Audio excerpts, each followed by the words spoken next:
Ka inga te fia le loto I le noa ngao le koutou toe whakatasi mai foki le aso nei. Te ki le nei a le whakawhalawe tātou, katou masau ai, ki le manongi, kau ki manongi, whainga tāu futuna nei, a le kori. Whasinga kori mauke, ari katou masau ki ai, ka sakina ke foki kua au le fia ilo ki le manongi le nā ka inga, tari e ko ona masina nei, pe koi lolotonga, pe kua no tātou la, ki rona whakaoko kila, e whainga mari e tau masau ki ai, timo le whina matua le nei, ko Moefana, Maleta Mauri atu I vele, whina matua le nei, e lasi e fokira na anga, o maua ana whainga mari e, mo ka pau e tau kau ki temi nei, mene manongi nei kolkori. Whamalo atu Maleta, malo whai alo Mauri, mo lau kātaki whalaki ai, ki lau soa a peri. Malo Apolosio, te memori atu a whawheta I whamalo le ne popongusu ki lau potu, whalaki ki lau taina tamole, malo kurma uri timo kātaki. Maleta titupu la ku au la kolene I lau kaingala, e lasi e ko ia koria ia longo ala ku whakela. E me whai mua ke anga mua o watu tāua, ke tānu mua ki nei ngane e tua I o kori. Io, malo Apolosio, koko ngā ia. E maria ke matala mo ilo tonu, e iai o kukori. Tiba mao angane tu. E ai, e an futau whaide muri ne ala, e tu whaide ngā muri I whale la whai. Io. E lau a te a whai. Sale tu ke tānu. Sko e anga pene I o kula akaua ne I kuma urila. Sko la akaua I na ilo I au stemi ke to ai. Tofu e ma ua whai aurila akau, ti au urumaki. O whakalongo whai au ka kusomo. Ko ne anga ne ala, to kori furi sa alfa I au. Whakarikiri ko ne ilo ala au kukori e au tāua ki ai. Ne I e tuula. Tio ko ngā tawhito kori la whai e toru. Ko nei. Ki skau tio ke pe yes whakori kua vilo. Ko nā whakori e lua. E nā whoki mei lalo. Kai aula o tae atula kumaru ku whai.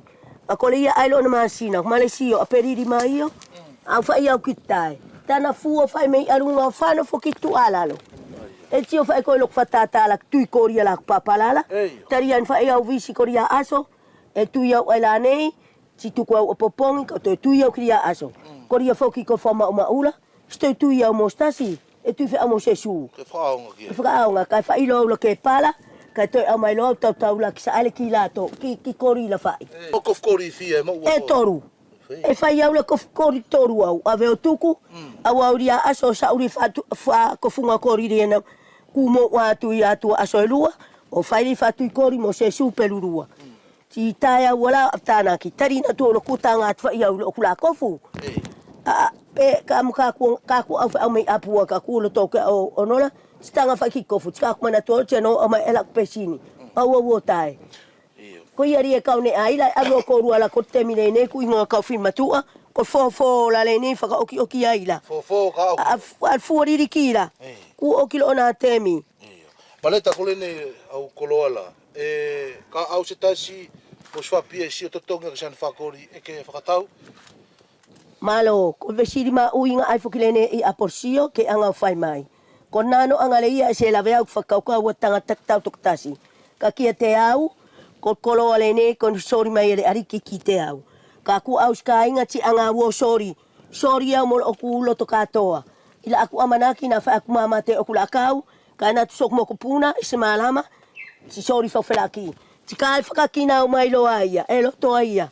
Ke ava ke au son whakori ka totongi ai. Ti ka toi kole mai aia. Whakalongo lo kilo kualofa. Ti kola aku lo apati e whai e au. E tuku tāua ki ai. Ka ki te au se tari au lo on totongi. Ta ka pau totongi ko tiano ko stori uma lo ko kilo kainga. Ko kori whaka au ki o ko toi mok puna. Molok fu sesu. Ko le ne lo kori I o korila e ingo ko kori ala waka. Ne e fua tio mai koto e kainga. Kua pala ku mau ku o kilon temi. Ko kori le nei e ingo au ko kori kula whakapo uri. Ale ia. Ko kori tea masani wha le nei o tātou. Maleta kola kaule nei I lau mau e tofu e stemi fua pe I e singala kanga ki tatariki ai pe kon masina la kato. Apolosio is matala au ki tō manongi a whenua. Ko au, tako oku nei whatu I kori ko la kua no whai teu I loka. Si au whenua e longa ue pati ko anu si tau kori tai se lawe au tu anga kori. Ko oku whatu I kori la na awa ke whima tu oko pepe. Pepe na kale. Na ke ialam whakori la kupapala. Pacha ke ke whiwhai. Ka kori alo kuori. Ke kau au moni o whakairira. Anei loa. Au mai loa ia la ako funga kori ala lele ula ka kole au kia a mai fua ia a whakori papalala mo oku. Ane iloa e kau kamataki aira. O tu uai nei, ngar ko fetu fale nei o korila mo tau leu. O tō whai kola, na tō whai kola na au whai au whai o soko na mo tō, na ano au o kenu pes wha olo tola. Ti ano au tae a penu, ano tāna ki whatunga penu. Papala, ti ano vete ki furi. Pale au ki alunga ka pale peria ki alunga, ti pale au motanga ono tākele mei alunga. Ka kua ano maa waria aso ka tio maala ana amonga. Ko whani matu utas popola, ko tanga kele tas popola, ti au mori tanga kele. O ano whai whaka o loto, o suki whai au ki ai. Ane whai e tupu ai loon mauri o kuna ngala akau. E tupu lau so saki le manongire nei maleta, kua whakako ki whai le tā whelawei, ko le alo na aonga, pakolo le whasinga whakaunga i e koe i le nei lo whale. Malo Apolosio. Se vesiri ma uinga ai whakile nei, ke ang toi whakamuri mai ki te au. Na kau anga tō tā whito, uruaki, ko manongi e aonga ki ak whanau. Tilua, na tupu ake ni o kumokpuna, au stoi ano kore sa ele. Ko le manongire nei kāinga ko Koli, e tiu mawhai koto, perion tō atu aula.